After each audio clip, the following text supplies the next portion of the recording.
ہرقل شاہ روم نے قریش کے قافلے میں ایک آدمی بلانے کو بھیجا، اور اس وقت یہ لوگ تجارت کے لیے ملک شام گئے ہوئے تھے، اور یہ وہ زمانہ تھا جب رسول اللہ صلی اللہ علیہ وسلم نے قریش اور ابو سفیان سے ایک وقتی عہد کیا ہوا تھا۔ جب ابو سفیان اور دوسرے لوگ ہرقل کے پاس ایلیا پہنچے جہاں ہرقل نے دربار طلب کیا تھا، اس کے گرد روم کے بڑے بڑے لوگ، علماء، وزراء و امراء بیٹھے ہوئے تھے۔ ہرقل نے ان کو اور اپنے ترجمان کو بلوایا، پھر ان سے پوچھا کہ تم میں سے کون شخص مدعی رسالت کا زیادہ قریبی عزیز ہے؟ ابو سفیان کہتے ہیں کہ میں بول اٹھا کہ میں اس کا سب سے زیادہ قریبی رشتہ دار ہوں۔ یہ سن کر ہرقل نے حکم دیا کہ اس ابو سفیان کو میرے قریب لا کر بٹھاؤ اور اس کے ساتھیوں کو اس کی پیٹھ کے پیچھے بٹھا دو۔ پھر اپنے ترجمان سے کہا کہ ان لوگوں سے کہہ دو کہ میں ابو سفیان سے اس شخص یعنی محمد صلی اللہ علیہ وسلم کے حالات پوچھتا ہوں۔ اگر یہ مجھ سے کسی بات میں جھوٹ بول دے تو تم اس کا جھوٹ ظاہر کر دینا۔ ابو سفیان کا قول ہے کہ خدا کی قسم اگر مجھے یہ غیرت نہ آتی کہ یہ لوگ مجھ کو جھٹلائیں گے تو میں آپ صلی اللہ علیہ وسلم کی نسبت ضرور غلط گوئی سے کام لیتا۔ خیر، پہلی بات جو ہرقل نے مجھ سے پوچھی وہ یہ کہ اس شخص کا خاندان تم لوگوں میں کیسا ہے؟ میں نے کہا وہ تو بڑے اونچے عالی نسب والے ہیں۔ کہنے لگا اس سے پہلے بھی کسی نے تم لوگوں میں ایسی بات کہی تھی؟ میں نے کہا نہیں۔ کہنے لگا اچھا اس کے بڑوں میں کوئی بادشاہ ہوا ہے؟ میں نے کہا نہیں۔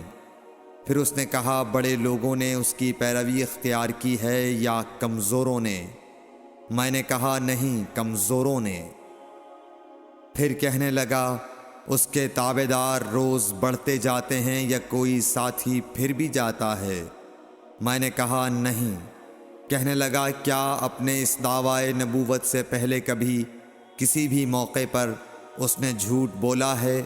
میں نے کہا نہیں، اور اب ہماری اس سے صلح کی ایک مقررہ مدت ٹھہری ہوئی ہے، معلوم نہیں وہ اس میں کیا کرنے والا ہے۔ ابو سفیان کہتے ہیں میں اس بات کے سوا اور کوئی جھوٹ اس گفتگو میں شامل نہ کر سکا۔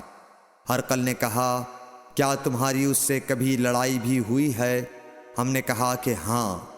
بولا پھر تمہاری اور اس کی جنگ کا کیا حال ہوتا ہے؟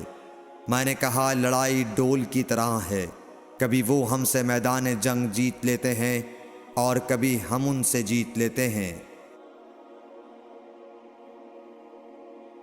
ہرقل نے پوچھا وہ تمہیں کس بات کا حکم دیتا ہے؟ میں نے کہا وہ کہتا ہے کہ صرف ایک اللہ ہی کی عبادت کرو، اس کا کسی کو شریک نہ بناؤ، اور اپنے باپ دادا کی شرک کی باتیں چھوڑ دو، اور ہمیں نماز پڑھنے، سچ بولنے، پرہیزگاری اور صلہ رحمی کا حکم دیتا ہے۔ یہ سب سن کر پھر ہرقل نے اپنے ترجمان سے کہا کہ ابو سفیان سے کہہ دے کہ میں نے تم سے اس کا نسب پوچھا تو تم نے کہا کہ وہ ہم سے عالی نسب ہے، اور پیغمبر اپنی قوم میں عالی نسب ہی بھیجے جایا کرتے ہیں۔ میں نے تم سے پوچھا کہ دعوی نبوت کی یہ بات تمہارے اندر اس سے پہلے کسی اور نے بھی کہی تھی؟ تو تم نے جواب دیا کہ نہیں۔ تب میں نے اپنے دل میں کہا کہ اگر یہ بات اس سے پہلے کسی اور نے کہی ہوتی تو میں سمجھتا کہ اس شخص نے بھی اسی بات کی تقلید کی ہے جو پہلے کہی جا چکی ہے۔ میں نے تم سے پوچھا کہ اس کے بڑوں میں کوئی بادشاہ بھی گزرا ہے؟ تو تم نے کہا کہ نہیں۔ تو میں نے دل میں کہا کہ ان کے بزرگوں میں سے کوئی بادشاہ ہوا ہوگا تو کہہ دوں گا کہ وہ شخص اس بہانے اپنے آباء و اجداد کی بادشاہت اور ان کا ملک دوبارہ حاصل کرنا چاہتا ہے۔ اور میں نے تم سے پوچھا کہ اس بات کے کہنے یعنی پیغمبری کا دعویٰ کرنے سے پہلے تم نے کبھی اس کو دروغ گوئی کا الزام لگایا ہے؟ تم نے کہا کہ نہیں۔ تو میں نے سمجھ لیا کہ جو شخص آدمیوں کے ساتھ دروغ گوئی سے بچے وہ اللہ کے بارے میں کیسے جھوٹی بات کہہ سکتا ہے۔ اور میں نے تم سے پوچھا کہ بڑے لوگ اس کے پیرو ہوتے ہیں یا کمزور آدمی؟ تم نے کہا کمزوروں نے اس کی اتباع کی ہے۔ تو دراصل یہی لوگ پیغمبروں کے متبعین ہوتے ہیں۔ اور میں نے تم سے پوچھا کہ اس کے ساتھی بڑھ رہے ہیں یا کم ہو رہے ہیں؟ تم نے کہا کہ وہ بڑھ رہے ہیں، اور ایمان کی کیفیت یہی ہوتی ہے حتیٰ کہ وہ کامل ہو جاتا ہے۔ اور میں نے تم سے پوچھا کہ آیا کوئی شخص اس کے دین سے ناخوش ہو کر مرتد بھی ہو جاتا ہے؟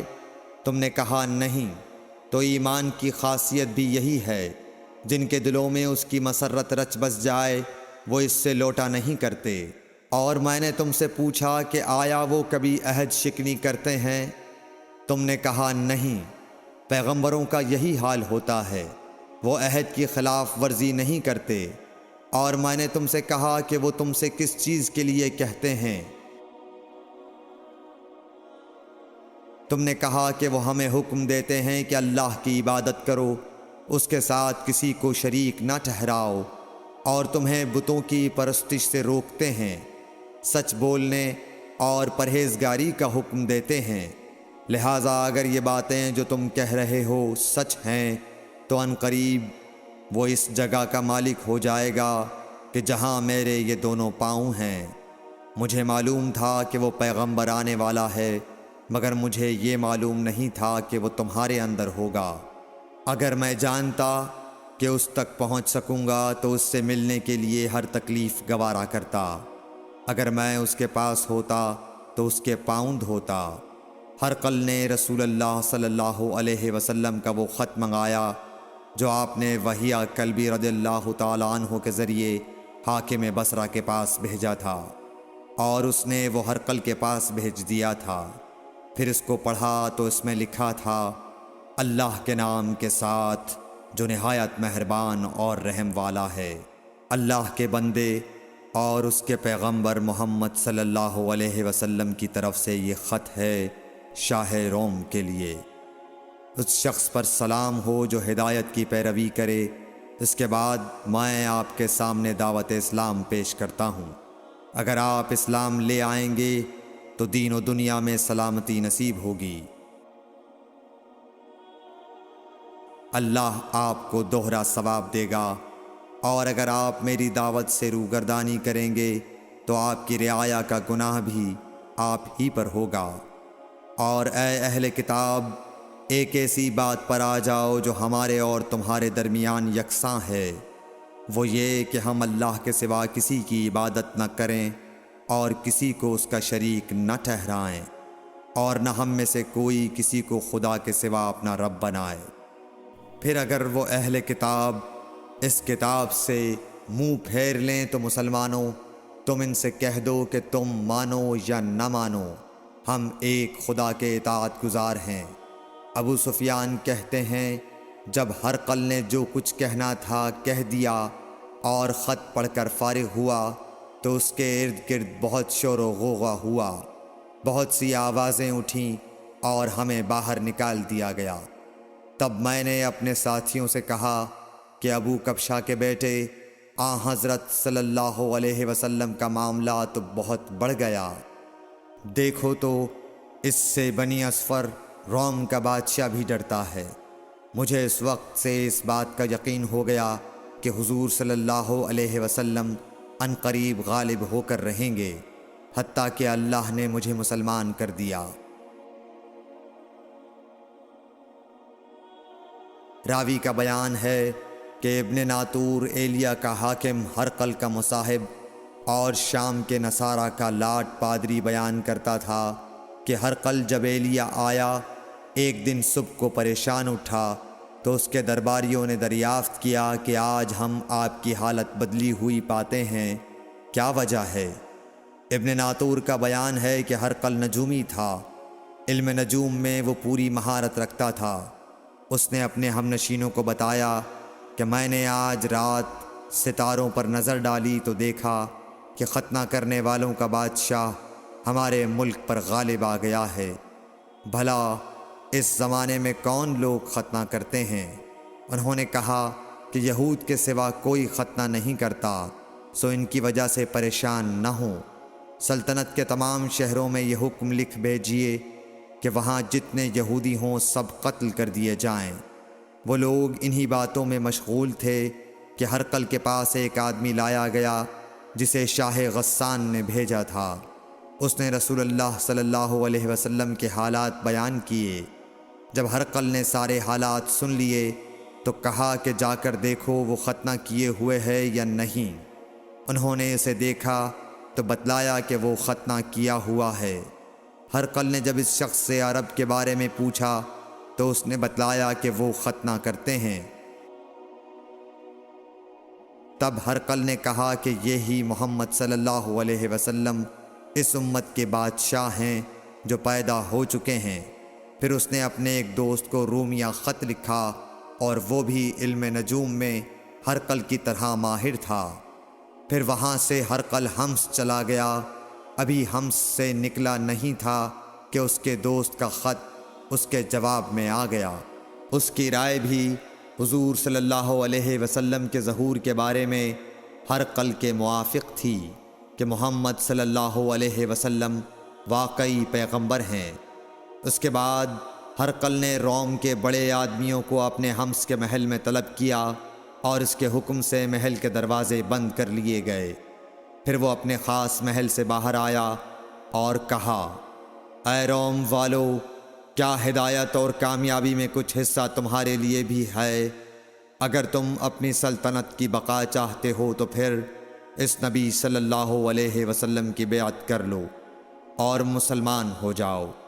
یہ سننا تھا کہ پھر لوگ وحشی گدھوں کی طرح دروازوں کی طرف دوڑے، مگر انہیں بند پایا۔